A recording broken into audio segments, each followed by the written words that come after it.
हमारी जगह या तो तिहाड़ में है, हमारी जगह या शमशान में है, हमारी जगह या हम होंगे कामयाब। ईवीएम के खिलाफ हमारा ये आंदोलन कामयाब होगा। संविधान को बचाने के लिए मोदी सरकार को सत्ता से बाहर जाना होगा। ये धांधलेबाजी चलने नहीं देंगे, ये घोटाला चलने नहीं देंगे। देश का युवा जाग चुका है। सर, मैं तिहाड़ जेल में जा चुका हूं 2 बार, मैं फरीदाबाद जेल जा चुका हूं 1 बार, मैं राजस्थान जेल जा चुका हूं 1 बार। और समाज में जहां भी जरूरत पड़ी है, चाहे कोई नेता हो, चाहे कोई अभिनेता हो, चाहे कोई डॉक्टर हो, चाहे कोई वकील हो, चाहे कोई इंजीनियर हो, या किसी के ऊपर अत्याचार हो, कश्मीर से लेकर कन्याकुमारी तक जिसने आवाज दी है, सतपाल तंवर खड़ा नजर आया है। मरने का जज्बा होना चाहिए। जिसके अंदर मरने का जज्बा है, मौत से डर नहीं लगता, वो आदमी लड़ेगा।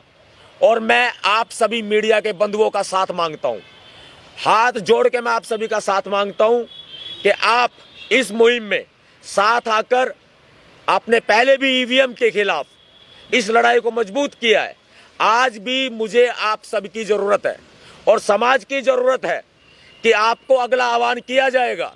समाज को भी, देश को भी बता दिया है कि राशन पानी जोड़ना शुरू कर दो।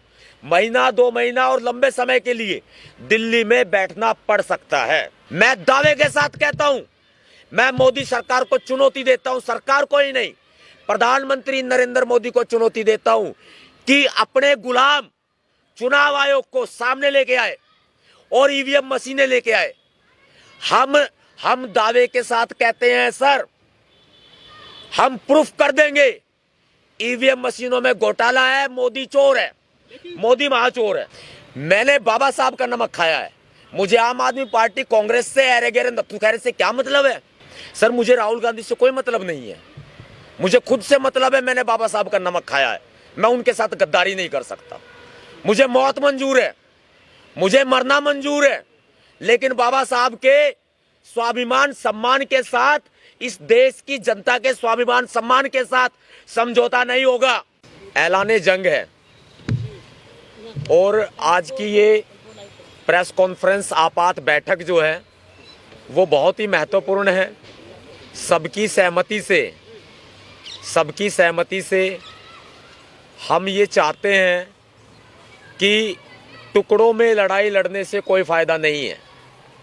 अगर हम लोग टुकड़ों में लड़ाई लड़ेंगे तो दुश्मन मजबूत हो जाएगा और हम कमजोर हो जाएंगे।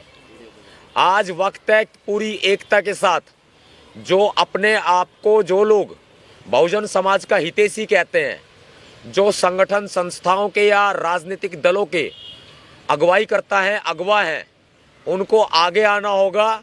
और मैं उनसे अपील करता हूं, आगे आओ, हमारा साथ दो, नहीं तो खुद आगे आओ मैदान में, हम आपका साथ देंगे। आप नेतृत्व करो, हम आपके नेतृत्व में इस लड़ाई को लड़ेंगे। अगर आप लड़ाई नहीं लड़ सकते, आप नेतृत्व नहीं कर सकते, आप आगे आना नहीं चाहते, आपकी कोई समस्या है, तो फिर आपका फर्ज बनता है ईवीएम को हटाने के लिए हमारे साथ आइए।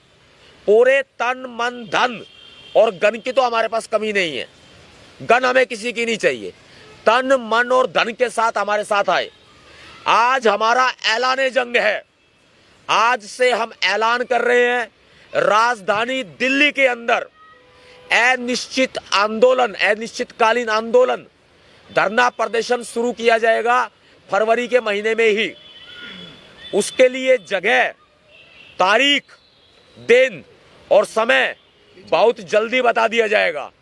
एक दिन या कुछ घंटे हम आंदोलन करके अगर ये समझ लेंगे कि सरकार झुक जाएगी, छोड़िए, सरकार झुकने वाली नहीं है।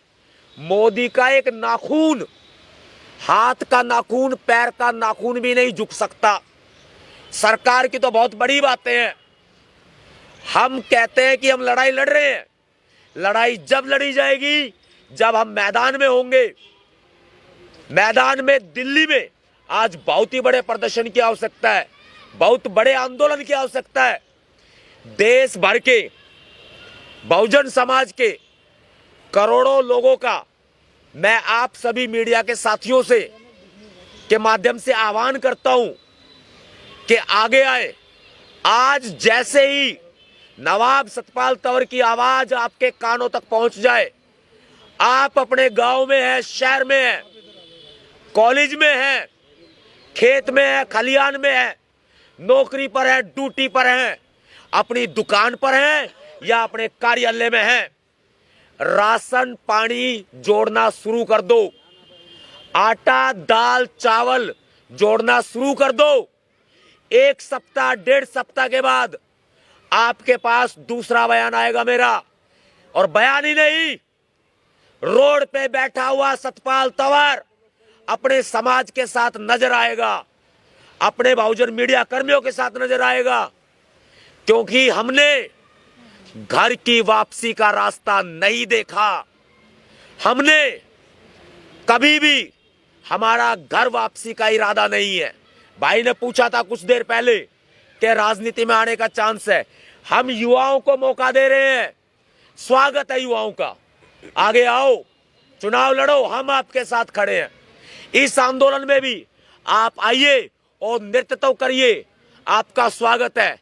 जो लोग, जो संगठन के लोग या संस्थाओं के लोग आज नहीं आए हैं, तो उसका मतलब ये नहीं है कि आगे के लिए उनके रास्ते बंद हो गए। हमारे दरवाजे हमेशा के लिए खुले हैं। हमें नेता बनने का शौक नहीं, क्योंकि नेता उसको बनना होता है जिसका कोई नाम नहीं होता। आपका प्यार है तो हमारा नाम है, हमने काम किया है तो हमारा नाम है। आज जरूरत है समाज में एकता की, और उसी एकता के बलबूते राजधानी दिल्ली में आज बाबा साहब अंबेडकर जी को साक्षी मान के संविधान की हम शपथ लेते हैं। पूनम, बाबा साहब अंबेडकर जी को साक्षी मान के आज हम संविधान की शपथ लेते हैं। राजधानी दिल्ली में बैठ जाएंगे तो हमारी जगह तिहाड़ में होगी या शमशान में होगी, या फिर हम होंगे कामयाब। अपने कंधों पर भरोसा हम सबको करना होगा, आपको भी और हमें भी। हमें नहीं देखना कि वो हमारा साथ देने आएगा या कोई राजनीतिक व्यक्ति आएगा। लड़ाई अपने दम पे लड़ी जाती है। अगर हमारे अंदर दम है, लड़ने का, मरने का जज्बा है, लड़ने का छोड़ो, लड़ाई दुनिया लड़ती है। मैं सर नेता नहीं बना हूं, भाई हूं आपका, और भाई ही रहूंगा। समाज का सेवक हूं, सेवक ही रहूंगा। ईवीएम में घोटाला है, चुनाव आयोग चोर है, और मोदी उस चोर का मालिक है, महाचोर है। चुनाव आयोग दूध का धुला नहीं है, वो जो कहेगा हम मान लेंगे। आप सबूत नहीं दे पाए? सबूत वो सामने तो आए, हमें चुनाव आयोग मशीनें दे, हम प्रूव करेंगे। ये आपकी हार की बौखलाहट तो नहीं है? देखिए, चंद्रमा पर यान भेजे जाते हैं, जमीन से बैठकर कंट्रोल किए जाते हैं, तो ईवीएम को कंट्रोल कैसे नहीं किया जा सकता? जब चांद पर उपग्रह, यान, सब कुछ कंट्रोल कर लिए जाते हैं, धरती पर ईवीएम को कंट्रोल कैसे नहीं किया जा सकता? आपका मोबाइल हैक हो सकता है, आपकी फेसबुक, आपका व्हाट्सएप हैक हो सकता है, आपका सोशल मीडिया नेटवर्क हैक हो सकता है। अमेरिका में बैठे हुए लोग तुरंत 1 सेकंड में हैक कर लेते हैं। यहां भी हैकर्स बहुत हैं, हम भी जानते हैं कुछ हैकर्स को। हम संस्था नहीं चला रहे सर, हम लोग नेतागिरी भी नहीं कर रहे, हम लोग राजनीति भी नहीं कर रहे।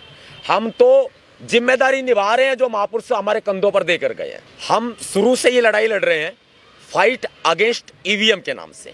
फाइट अगेंस्ट ईवीएम के नाम से कई वर्षों से ये लड़ाई जारी है, और अब हमने जो चुनाव नजदीक आ रहे हैं, हम ये चाहते हैं कि ये चुनाव जो है लोकसभा के, ये बीजेपी की सरकार ईवीएम मशीनों से ना कराए।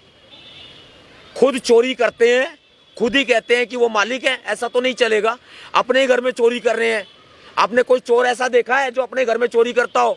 लेकिन इस देश में एक ऐसा महाचोर है, ऐसा महाठग है जो अपने देश में चोरी कर रहा है।